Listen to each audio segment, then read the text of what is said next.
बढ़ते आगे रुक करते एक और बड़ी खबर का, जो कि दिल्ली से सामने आ रही है। पीएम नरेंद्र मोदी और एनएसए अजीत डोभाल के बीच बैठक। बड़ी खबर आप तक पहुंचा रहे। पीएम मोदी और एनएसए अजीत डोभाल के बीच बैठक हुई है। बैठक में ऑपरेशन सिंदूर पर मंथन किया गया है। तो बैठकों का सिलसिला लगातार चल रहा है। दोनों के बीच करीब 50 मिनट तक ये बैठक चली है। तो दिल्ली से बड़ी खबर आप तक पहुंचा रहे हैं। पीएम मोदी और एनएसए अजीत डोभाल के बीच ये बैठक हुई है और इस मीटिंग में ऑपरेशन सिंदूर पर चर्चा हुई है। और इसी खबर पर ज्यादा जानकारी के साथ दिल्ली से हमारे संवाददाता विनय सिंह लाइव जुड़ चुके हैं। विनय, काफी लंबी मीटिंग चली है पीएम नरेंद्र मोदी और एनएसए अजीत डोभाल के बीच, क्या मायने इस मीटिंग के निकाले जाए? देखिए, तकरीबन 50 मिनट की बैठक प्रधानमंत्री आवास पर चली है, जिसमें एनएसए मौजूद रहे। प्रधानमंत्री के साथ ये बैठक हुई है 50 मिनट की। इस बैठक में अब चूंकि देखने को मिल रहा है कि भारत की तरफ से जो ऑपरेशन सिंदूर किया गया, उसके बाद पाकिस्तान की बौखलाहट दिख रही है और भारत और पाकिस्तान के जो सीमावर्ती इलाके हैं, यानी कि बॉर्डर के जो इलाके हैं, वहां पर सीज फायर का उल्लंघन पाकिस्तान की तरफ से किया जा रहा है।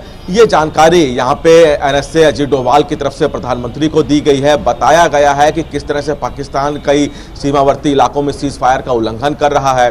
भारत की तरफ से इसका क्या जवाब दिया जा रहा है, ये भी जानकारी एनएसए की तरफ से प्रधानमंत्री को दी गई है।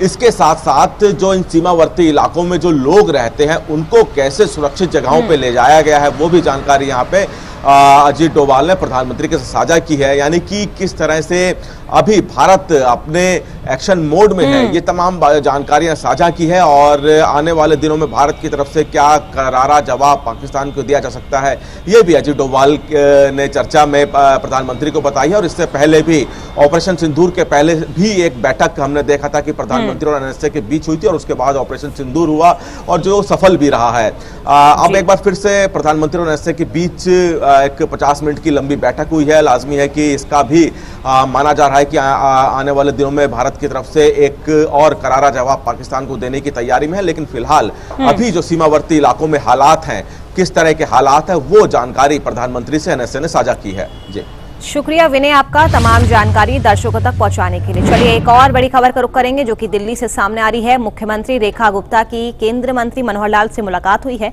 दिल्ली सचिवालय में केंद्रीय मंत्री मनोहर लाल से मुलाकात की है। मुलाकात के दौरान कई मुद्दों पर चर्चा भी हुई है। तो बड़ी खबर आप तक पहुंचा रहे हैं दिल्ली से। दिल्ली सीएम रेखा गुप्ता ने केंद्रीय मंत्री मनोहर लाल से मुलाकात की है। दिल्ली सचिवालय में केंद्रीय मंत्री मनोहर लाल से उन्होंने मुलाकात की है। मुलाकात के दौरान कई अहम मुद्दों पर मंथन भी हुआ है। तो बड़ी खबर आप तक पहुंचा रहे हैं। तो मुख्यमंत्री रेखा गुप्ता की मनोहर लाल से मुलाकात। दिल्ली सचिवालय में केंद्रीय मंत्री मनोहर लाल से रेखा गुप्ता ने मुलाकात की है और कहा जा रहा है कि इस मीटिंग के दौरान कई अहम विषयों पर मंथन भी किया गया है। ये तस्वीरें भी आपको दिखा रही हैं।